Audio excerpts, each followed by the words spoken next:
Deborah Belmont is now attending the high school in the town. She keeps to herself, not wanting to talk about her troubled past. She just wants to enjoy her last years as a teen. Good morning, class. I am Sarah Elwood and I am your history teacher. Everyone please welcome our new student, Deborah Belmont. Hello. For you 10th graders, we will be focused on the history of Asia from the 18th century to the present day. Open your textbooks to page 43 to begin today's lesson. Hello, I am Tony Lessie. Could I and my brother Tommy join you? Sure, why not? We are the twin brothers of Carrie Sims. She told us about you and we want you to know that you have our support. Thanks. But you make it seem like I'm in danger.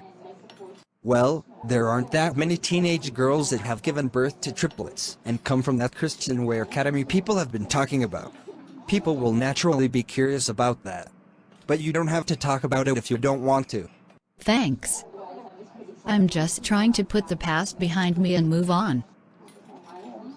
So, Vicky, you say Mrs. Jones sent you a check for $100,000? Yes. I will deposit it in my Aunt Paul's bank tomorrow. You need to be very careful. Put all that money in a savings account, not a checking account. And do not talk about having that money to outsiders. Why not? It's only natural to be happy about having such money. The problem is that once people find out you are rich, a lot of them will come to you demanding a handout. They will seek to take advantage of you and give nothing in return. I read about a waitress who won millions of dollars playing a state lottery. Soon afterwards, some of her co-workers sued her, saying she should have shared the winnings with them. That lawsuit was dismissed, but then her ex-husband kidnapped her and threatened her with violence if she didn't give him some of her money. All because she shared her story with the public. I understand. I promise I will be careful. Vicky, we need to hurry up and finish that book we have been working on. Mrs. Jones' studio has already started pre-production on the movie that is based on the book, so we are in a race against time. I understand. Hold on, I'm getting another call. Hello, Miss Sims. I have great news. A friend of mine owns a publishing company and he wants to see your book once it is finished. I will text you his name, number and the address of his company. Thank you. Things are moving forward just as I have promised. Keep up the awesome work. I believe in you. Now we really need to hurry our asses up, Carrie. Come by the mansion every evening so we can get the last chapters worked out. This is the start of a bright future for both of us. I can feel it. Oh, God, what I feel is a ton of pressure. Like the bottom of the Mariana Trench. One day, Jack Watson is brought to an interrogation/visitor's room in his prison, where he meets. So why have I been brought here? And who are you? Jack Watson, I am Captain Peter Mason, a recruiter for the U.S. Army. I have looked into your background and interviewed people associated with you, including your former employer, Steve Miller. Based on what I have found, I think you are eligible for our new federal rehabilitation program. If you accept this offer, you will be released from this prison and made a new recruit in the Army. You will still have to serve your 12 to 20-year sentence, but as a soldier doing useful things for his country rather than rotting in this place. Are there other options, like the Navy? My grandfather was an officer in the U.S. Navy, rising to the rank of commander. Sure, but then you'd have to speak with a recruiter for the Navy first. I'm offering you a chance to get out of here now. You will be treated like any other soldier, with the same opportunities for promotion and other benefits. And if you serve us well, you would be honorably discharged once your sentence is completed. I guess that would be a lot better than staying here with people worse than me. So I accept.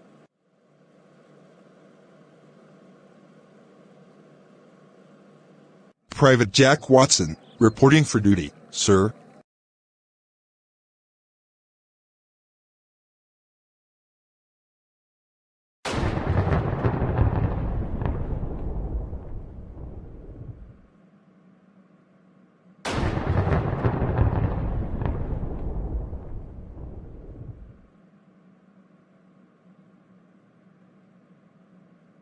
So how are things going at the hospital?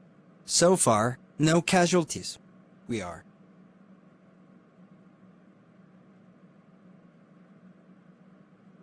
What's happening? I can't see. Relax. I will look for the switch to activate this mansion's backup generator.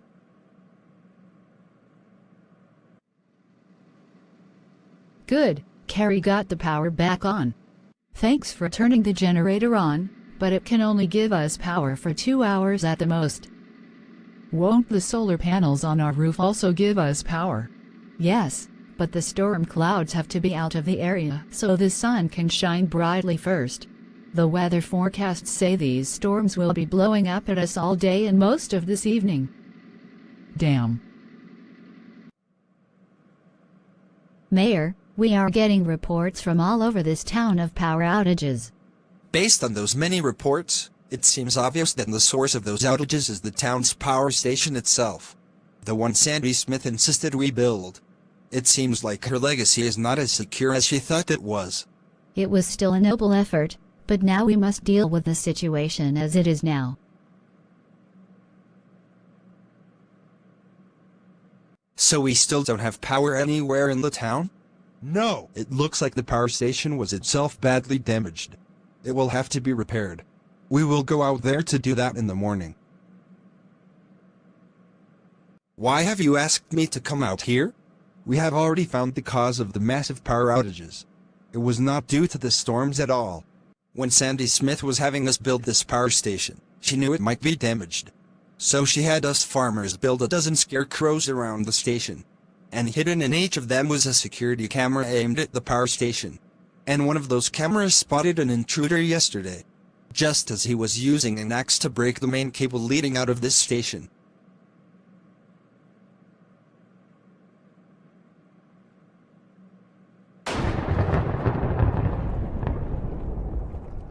That's Don Dacron, the oil company executive who opposed the construction of the power station.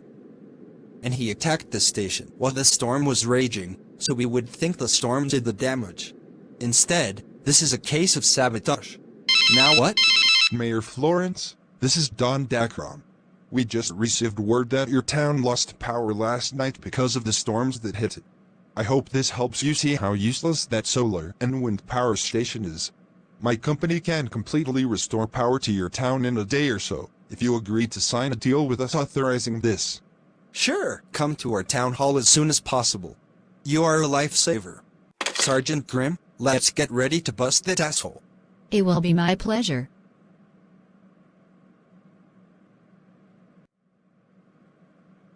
This contract will require your town to pay us $1 million to fully restore its power supply. And we will also dismantle the solar panels and windmills outside the town at no additional cost. It will be a service we are happy to provide. Oh, I'm sure you are.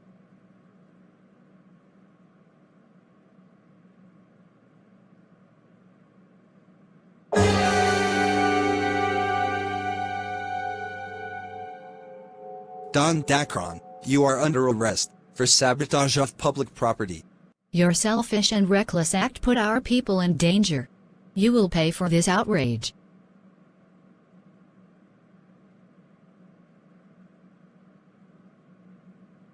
It seems I owe you an apology, Mrs. Smith.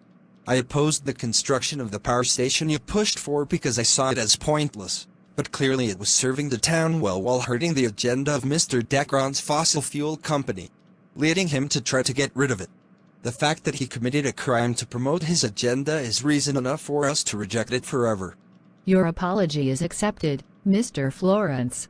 And thank you for doing the right thing.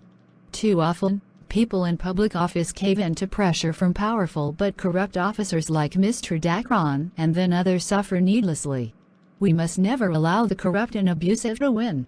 With Don Dacron now jailed and awaiting trial for his attack on the now repaired power station of the town, the people of the town throw a celebration. But in Los Angeles, things are not going so well.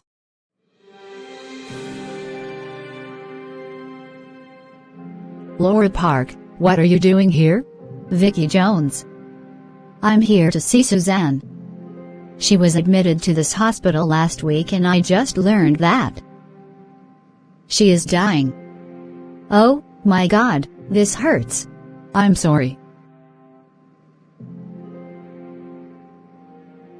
So what's wrong with her? Suzanne was born with a terrible genetic defect that affects all her connective tissues. It started to affect her eyes first, making them increasingly weak until her father could give her the visor that restored her normal vision. Now she has gotten much worse. We made a new solo album and then assembled a new band called Hypatia to promote it. Just before we started touring, she complained about pain in her joints. We went to a doctor who diagnosed her as having rheumatoid arthritis. But he was wrong. After we started touring, Suzanne suddenly began losing most of her hair. It was coming out in clumps, like what would happen to a chemotherapy patient. So ironic.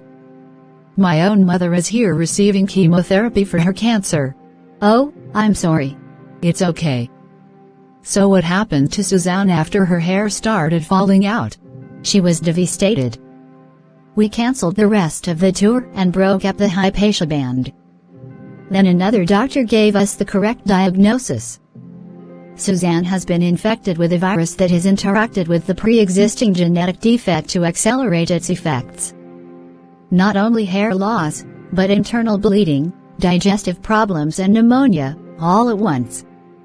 She only has a few weeks to live. Where is the rest of the family? The other members of the Hudson family have come and gone, but they have their own lives to live. As Suzanne's wife, I am here every day for Suzanne. But this is so hard. I am torn between running away because I can't bear to see her suffer and knowing she would feel even worse if I abandon her.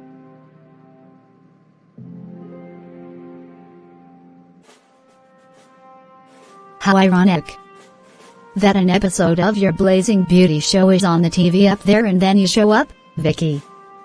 Like you just walked out of the TV itself. Let me tell you a story. About 4 years ago I got a fan letter from a woman who said her daughter suffered from leukemia. The girl was a huge fan of my show.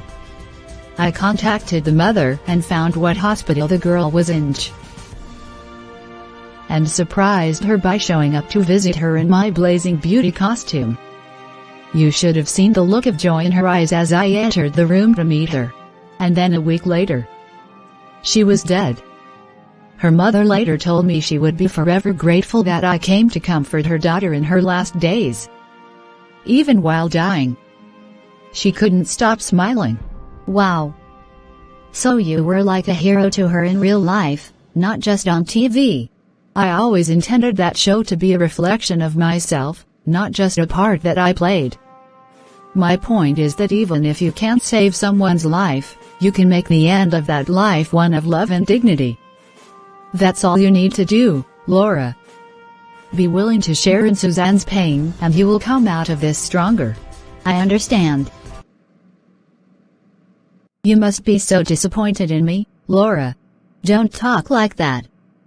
When I married you, I swore I would be there for you, no matter what. Even when you were losing your vision. And now that your life is almost over, I love you. Being here with you to the end is an honor. Don't ever regret being part of my life, Suzanne.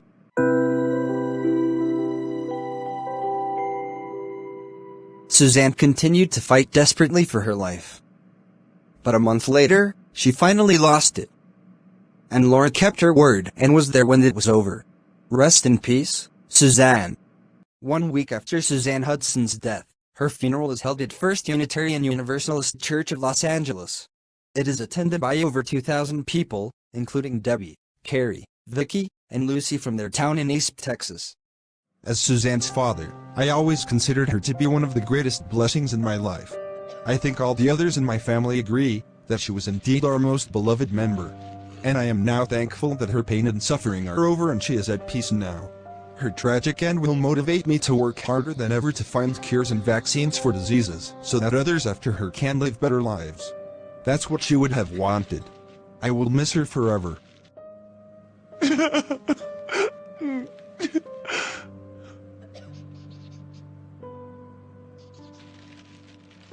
I remember when she first came to us, because my parents adopted her to replace my twin sister who had died after being hit by a speeding car.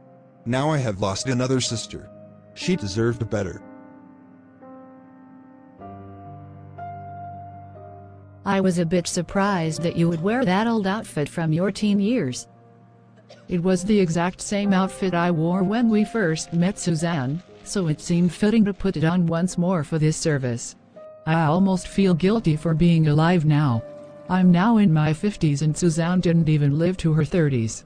Yeah, but she did a hell of a lot of good in the short time she lived. I can only hope I can follow her example. I wish I had gotten to know her, Paul. She seems like she was an extraordinary person.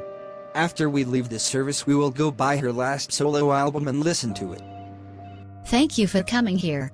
And Suzanne was actually the one who persuaded the rest of the family to adopt me after she found me at the hospital where I had been born and then abandoned. And I was always closer to her than I was to my parents. Now she is gone and my heart is ripped out.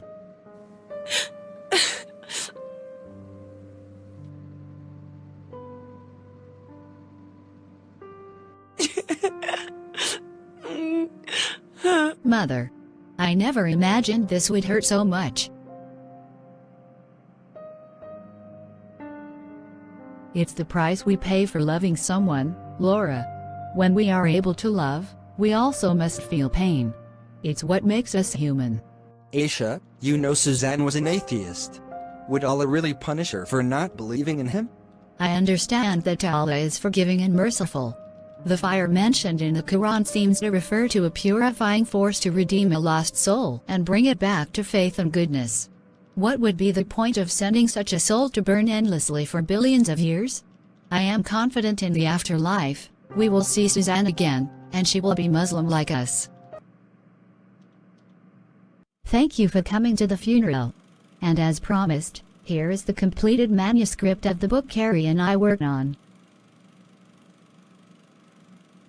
I will take this to the publisher tomorrow, but I will tell him to wait until the movie is ready to be released before the book is published. I just want to be assured that the movie will be faithful to the book. I haven't forgotten how a movie based on The Last Airbender was put out and it was hated by fans of the original source material. You have my word. I will do everything possible to duplicate exactly your vision. So, we finally meet face to face. I am Jennifer Gaines, also known as Lucy Conrad. Wow. You really do look like me. But I'm curious about something. From what I have seen, Lucy Conrad and Hermine Benson were such buffoons. Didn't you and Georgia Palmer feel awkward playing such characters?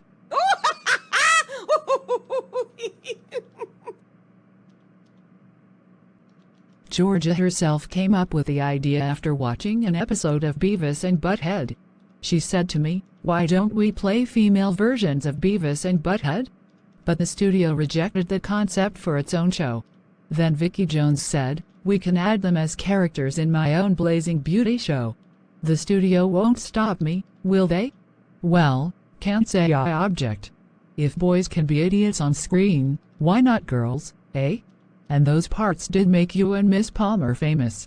We will always be grateful to Vicky Jones to sticking her neck out for us and so many others. That's why we all love her.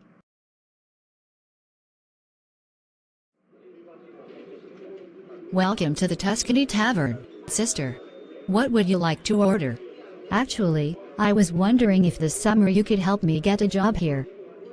Oh, I'll bet you want to take advantage of Bella being on maternity leave since giving birth to her twins, eh? That might have something to do with it.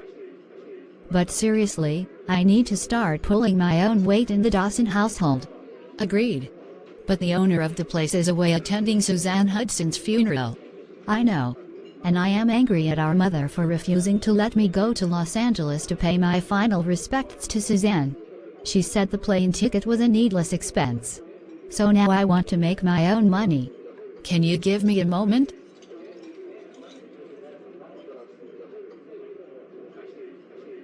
Does Hermine have any cooking experience? No.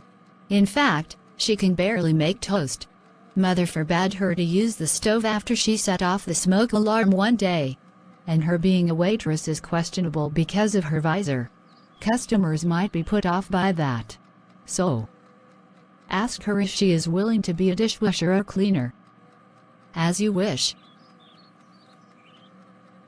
So, what do you think?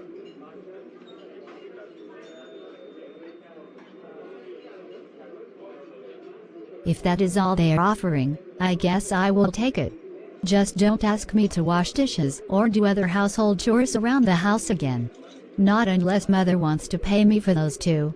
Ever since you got that visor, you have been irritating me and talking back at Mother. I liked it better when you were blind, Hermine. Never mind. I will look elsewhere for a job. Thank you for offering to help me with my twins and even bringing 2 of the triplets you bore here. I'd think you would want to avoid anything to do with babies, given your past history. Actually, it is because I had the triplets that I can relate to you and your twins. You need all the help you can get. And so do I. Excuse me. Deborah, are you ready for me to come back and pick you and your babies up? Yes, please. And don't forget the plan. The auto shop we must go to first, then the mansion. Yes, I remember. Here is your payment for your help this evening. I wonder if I made the wrong choice returning to high school instead of dropping out to work a full-time job. You don't need to have a diploma to take care of children, do you? Maybe I should work for or start a daycare service. If you're content to do that and nothing more, sure. But to get a higher paying job that can make a real difference, you need to get more education. Mrs. Smith sees a lot of potential in you, and so do I. You do a good job, Paul, but I can tell your heart is not into fixing cars every day. What do you really want to do with your life? Actually, I want to be a doctor. To repair people, not cars. I only started this job because to even be a nurse I must spend years attending medical school, and that's expensive as hell. No wonder doctors charge so much money for their work. Now what? Paul, I am almost done at Bella and Eric's place. Are you still at the auto shop? Yes, but my shift will be over in a few minutes. Come on by and drop off Sammy, and I will take him with me to the Sims house. Will do. According to one timeline, Suzanne Hudson died in the year 2055 because of premature aging due to genetic defects she was born with. And in another timeline, she died in the year 2035 due to infection from a deadly virus. Both timelines suck. But clearly one is better than the other, so... Suzanne, thank you so much for washing the dishes. That was a pleasant surprise. You work your butt off as a nurse, so it's only fair that I and Tommy help out with the household chores. You deserve to be pampered, especially after recovering from that horrible accident that nearly killed you. You are such a blessing. I can't imagine life without you.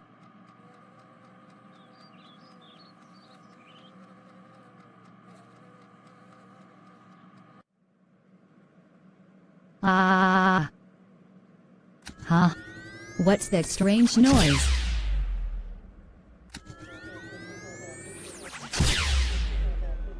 Huh? Where am I? And who are you? You may not recognize me, but I am Diana Hudson. I was once the baby you found abandoned at the hospital, and then you persuaded your family to adopt me. You gave me a life with a beautiful family, and all these years I wanted to give something back to you. And now I will. What do you mean? As you know, you were born with a genetic defect that affects your connective tissues.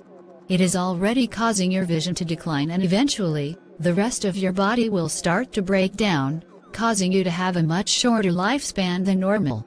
Yeah, and I know how I got the defect too.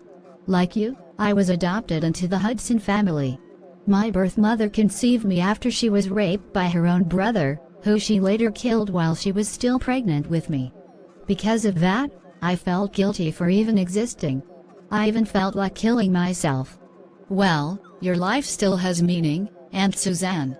Your parents, your brothers, I, and so many others love you and would feel so much less without you. That's why I want to help you now. I sometimes think I must be my own worst critic. I am never satisfied with myself. My singing is not enough. I try to play guitar, but I can't measure up to Matthew's standard. My drumming is not as good as Tommy's. My keyboard work is not at Mother's level either. Have I ever criticized you for your keyboard work? We all have our musical strengths and weaknesses. I just know when you sing, Suzanne, none of us comes close to your vocal powers. Your father may be the brains of this band, but you are its heart. Without you as lead singer, we have no band. Suzanne, I can't do anything about your genetic defect. But I can do something about a virus that will infect you when you are age 28 and kill you in a few months. That virus was a mutated strain of COVID-19 and you had no immunity to it. You were also vulnerable to it because of your pre-existing defects. Oh, this is my husband, Richard. Hello, Suzanne. Anyway, to continue Diana's story. She and I work as scientists, following in the footsteps of her grandfather Daniel Hudson. We built this spacecraft with time travel abilities and have already used it several times. We also exhumed your remains and took tissue samples from your bones. We found the virus that killed you and then created a vaccine for it so that you won't die at age 28. Instead, you will live much longer and therefore you will be a much greater positive influence on people. Will you accept the vaccine? Sure. I want to live as long as I possibly can. And thank you in advance for this.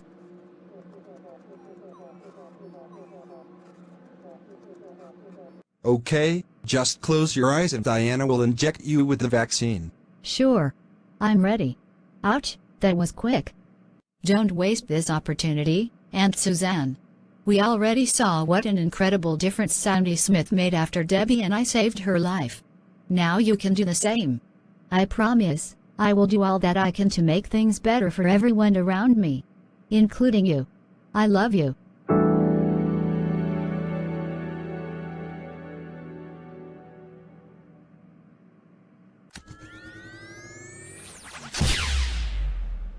Wow.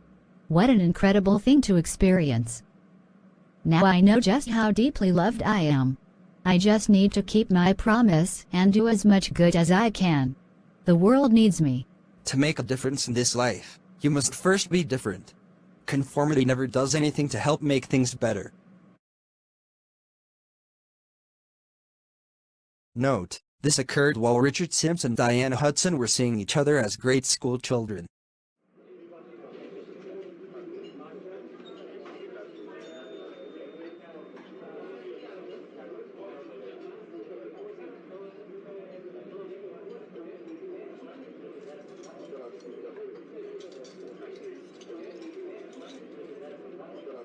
Look at those two. It really seems like they were made for each other. Mrs. Smith, I need to ask you about something. Did you have an encounter some years ago with someone from your own future? Like a friend or relative? Yes, I have. In 2021, I was teleported to a spaceship where I met this young woman named Diana. And then an older woman that I recognized as Debbie, my own daughter. She told me I would come down with multiple sclerosis that would drive me to suicide and she wanted to save me from it. So she and Diana gave me a vaccine to protect me from it. And then I went on to become mayor of this town. I overthrew the corruption and bigotry that dominated it before. I made a difference by living on and not giving up on my life. Amazing. Well, I had a similar experience just before my 16th birthday. I was teleported to a spaceship that was crewed by adult versions of Diana and Richard, and Diana let slip that Richard was her husband and that she and Debbie had saved you earlier. So you brought Diana here to make sure she and Richard would fall in love, eh? Clever. Diana and Richard warned me that at age 28 I would get a virus that would quickly kill me, but they wanted me to live much longer so I could make a difference in the world. So they gave me a vaccine to keep me from dying too soon. The question is, what am I supposed to do to make a difference? How would my being saved to live longer be justified, given that so many other people have died even younger than me that could also have made a positive difference? I'm sure you will figure that out soon enough. For now, keep being an inspiration to that incredible niece of yours. The world clearly needs more amazing role models like you.